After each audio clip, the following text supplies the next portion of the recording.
আল্লাহ যা করছি গো অন্যায় করছি, অপরাধ করছি মালিক, জীবনের সব গুনার উপরে লজ্জিত হইলাম। আল্লাহ ভবিষ্যতে এমন গুনাহ আমার দ্বারা হবে না।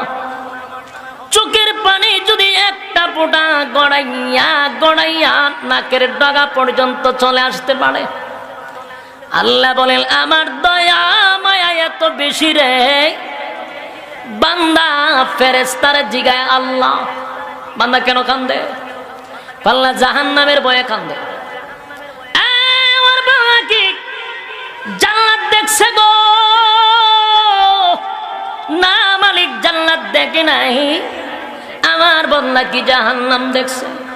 না মালিক, জাহান্নামও দেখে নাই। তাহলে এত কান্দে কেন? উলামায়ে কেরামদের বয়ান শুনিয়া জাহান্নামের ভয়ে, জান্নাতের আশায় তারা কান্দে।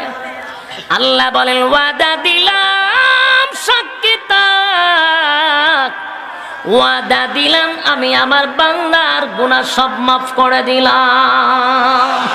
কিয়ামতের মাঠে উইঠা দাঁড়াইব, সেদিন আমার আল্লাহ বলবেন ফেরেশতারা রে, আমার এই বান্দাটার আমলনামায় একটা গুনাহও নাই।